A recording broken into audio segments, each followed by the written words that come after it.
when you think about action plans or implementing action plans within your organization, there are two ways to do so. The first approach to implementing action plans would be the entire organization is working on 30, 60, 90-day action plans for improvement.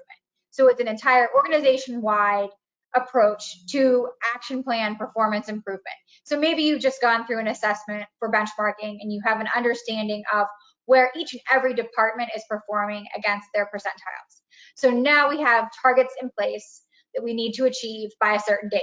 We're going to implement action plans. And every single department is going to have an action plan for 30, 60, 90 days and long-term goals. That's one approach to action planning. Now, a second approach to action planning is once you've been monitoring your productivity on a regular basis and you have low performers or you have somebody that's slipping with their performance, and that's when you need to determine when's the appropriate time to have a manager submit an action plan. And there's several different, there's a variety of approaches that you can do. We have one client that if you are performing less than 95% efficient by 3 pay periods, then you need an action plan for improvement. We have some clients that take a harder disciplinary approach where it's 2 and then an action plan, and if you don't turn things around, there's disciplinary action. It just really depends on your culture. It depends on your financial situation. Yeah, I think one of the most powerful mechanisms that any organization can utilize is the action planning process, especially if an organization is struggling financially or they're struggling operationally or even quality and patient satisfaction. Because one of the mistakes I think that organizations make is they look at that action planning process as only related to productivity. And we really encourage our clients and work with our clients to look at best practices overall. As you're evaluating your productivity target, what changes might you have to make that don't have anything to do with your direct staffing levels that may impact your staffing?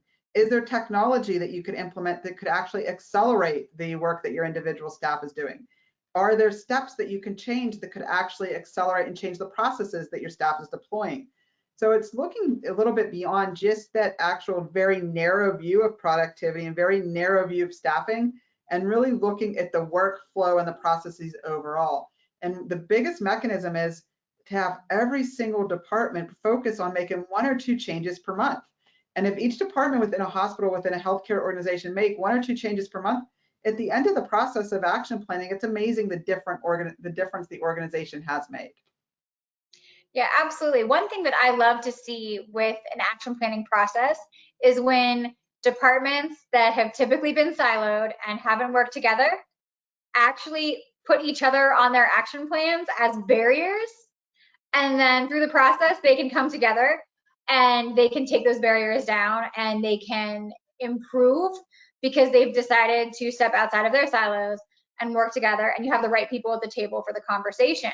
But to your point, if you're only focused on productivity and you're not looking at big picture, you're not looking at overall operations, you're going to be blinded to some opportunities that are out there to improve your operations. And action planning, while it can sometimes be seen in a negative light because it is, hey, we've got to get a plan in place because our productivity is slipping, if done in a proactive way, can have a really positive result on the back end because we are improving our day-to-day operations. And that one thing that's been bugging you for the past 5 years that you've been in this position is suddenly eliminated because we shined a light on it and we got the right people in the conversation and we made the change. But there is something to be said about putting plans in place when your productivity is slipping. And I do think it's important to touch upon that, because if we don't have a plan to improve our productivity, it can continue to slip. Yes, and if you don't stop the productivity from slipping and continuing that downward trajectory, it's going to get harder and harder to actually pull it back up. When you're looking at process improvement, sometimes you can have a little bit of a roller coaster ride. You improve and then you downslide a little bit. Just like losing or gaining weight, you might lose 10 pounds, gain 2 back, lose 10 more pounds, gain 2 back. Well, productivity improvement can be that same way. But the longer you let that performance deteriorate, the harder it's going to be to actually lift the organization up.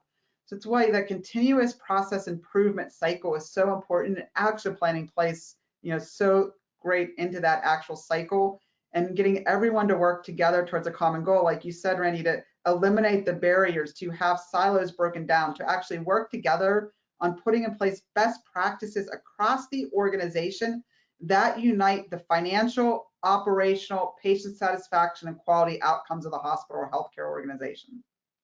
Yeah, absolutely. And to your point about once it starts to go down that path of continually slipping, what happens is you see that manager become more and more emotional and defensive around their performance. And when they become emotional and they become defensive, they're not able to kind of push that aside and focus on what needs to change. They're just so focused on the fact that they've had a low performance and a low efficiency rate for X number of pay periods in a row, and it's got to be something wrong with the report, that they can't focus on their internal operations because it's gone too far. And that's what we hate to see happen, is that then these action plans are as a form of punishment instead of a proactive approach to improvement.